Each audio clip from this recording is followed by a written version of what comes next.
नमस्कार मित्रों, पिछले दिनों हमने मिल्कीपुर की बहुत सी कवरेज आपको दिखाया था। मिल्कीपुर में उपचुनाव होना है, वही मिल्कीपुर जहां से अवधेश प्रसाद जो वर्तमान में सांसद हैं, उनका वो विधानसभा क्षेत्र है, वहीं के वो विधायक थे। जैसा कि आप जानते हैं कि बीजेपी चुनाव हार चुकी है।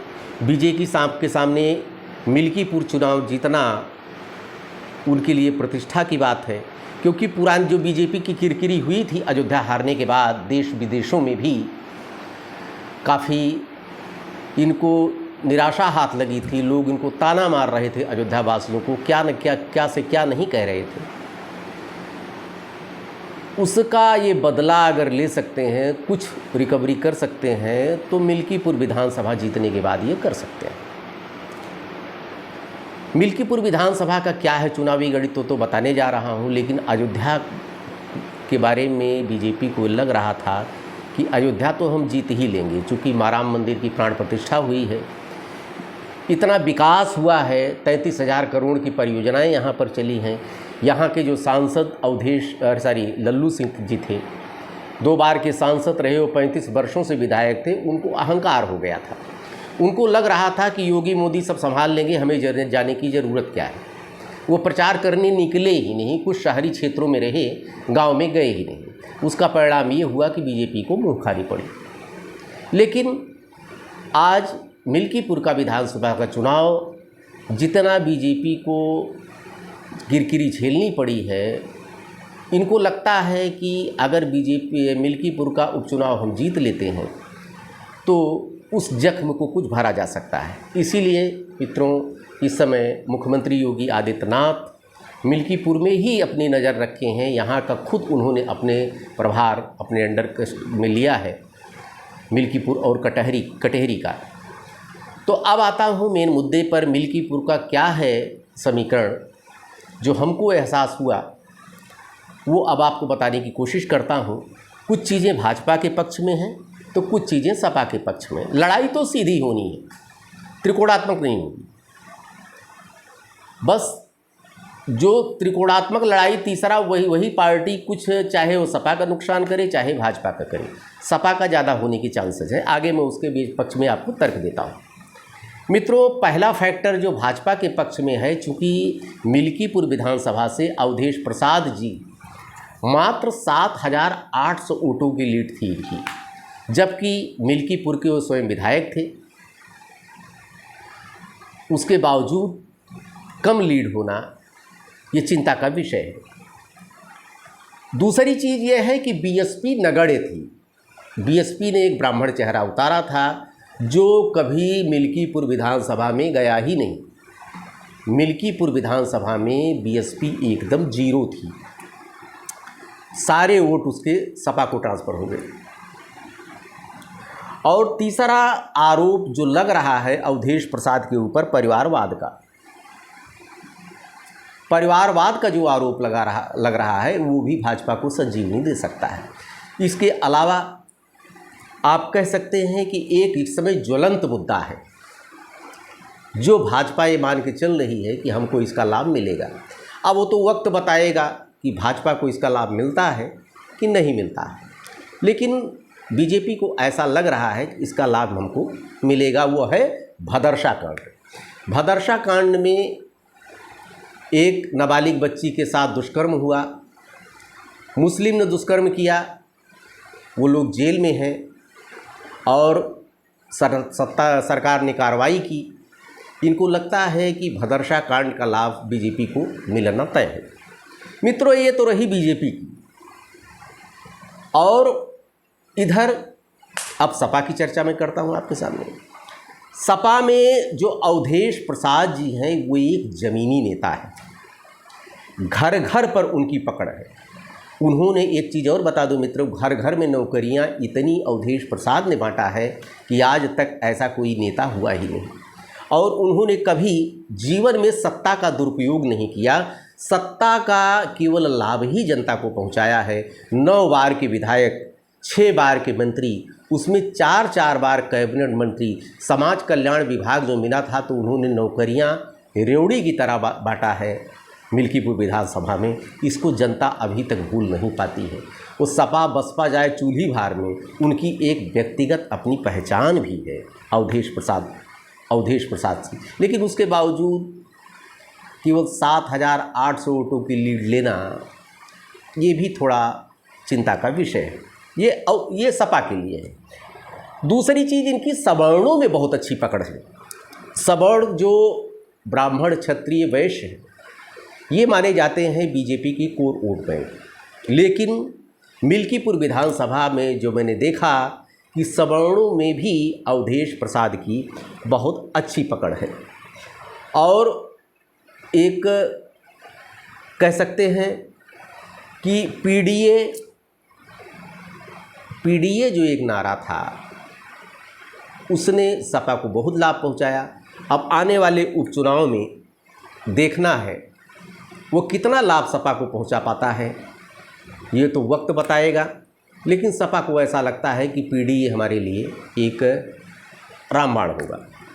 लेकिन कुछ समस्याएं भी हैं मित्रों सपा के सामने। पहली चीज़ तो सबसे बड़ी समस्या है कि बीएसपी का चुनाव में उतरना, और बीएसपी के अलावा चंद्रशेखर आज़ाद का भी चुनाव में उतरना। चंद्रशेखर आज़ाद भी एक दमदार नेता हैं। बीएसपी और चंद्रशेखर आज़ाद अगर लड़ गए तो वो सपा के लिए, चूँकि 7,800 वोट की ही लीड सपा की थी, ये सपा के लिए दिक्कत निश्चित रूप से पैदा कर देंगे, क्योंकि इतना बड़ा अंतर नहीं था कि बीजेपी उसको पाट न पाए।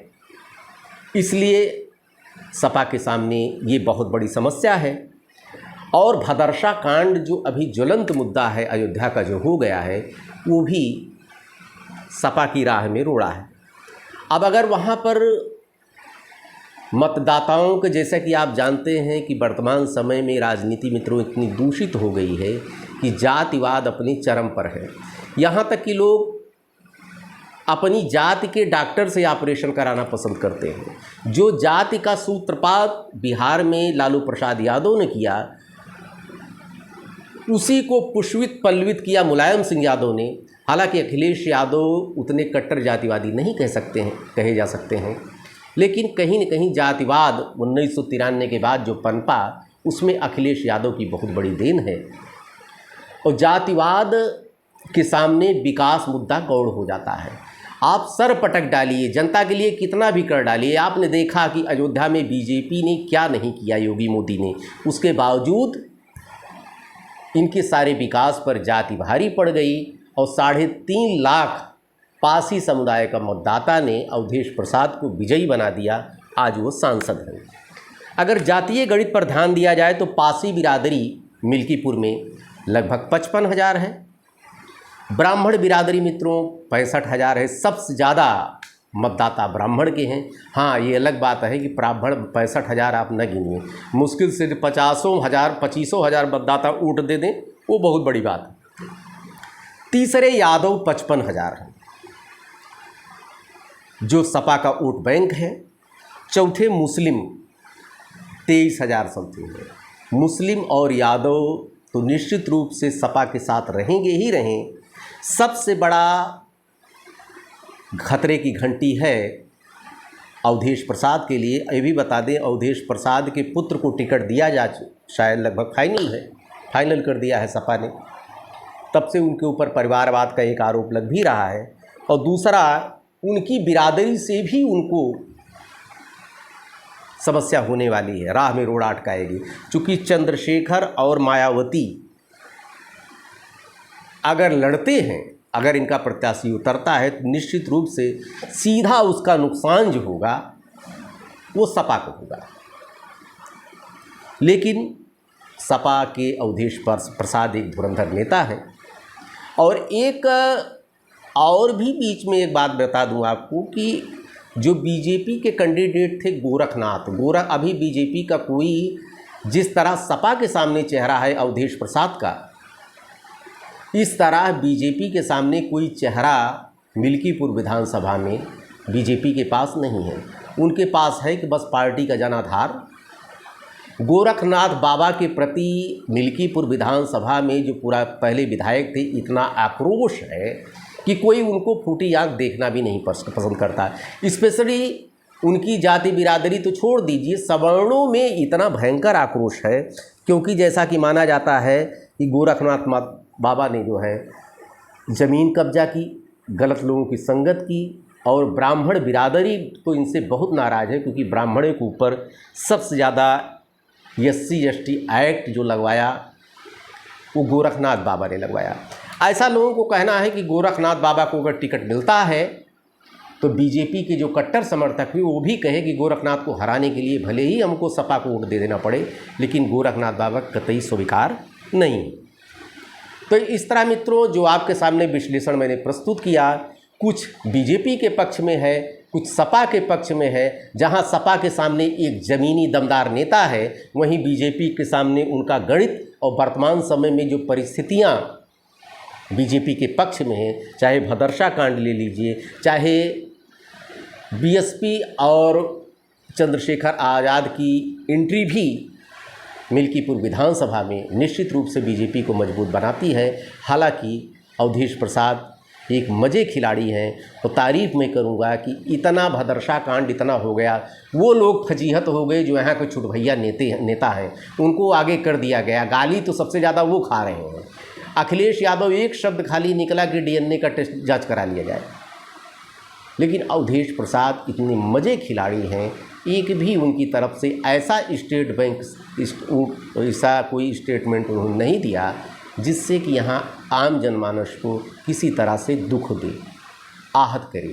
ये सब चीज़ें अवधेश प्रसाद के है, लेकिन जाति पात की जहाँ माहौल है, भावनाओं पे वोट डाले जा रहे हैं, जाति पात पर वोट डाले जा रहे हैं, जाति के आधार पर जब पार्टियां टिकट ही दे रही हैं, तो ऐसी परिस्थिति में कुछ कहना बड़ा मुश्किल होगा। हालांकि दोनों के बीच में कांटे का संघर्ष है, और 4 दिन पहले जैसा कि आपको पता है कि माहौल बदलता है, आने वाले समय में ऊँट किस करवट बैठता है देखते जाइए। ऐसे मिल्कीपुर की कवरेज हम आपको देते रहेंगे। नमस्कार मित्रों, धन्यवाद।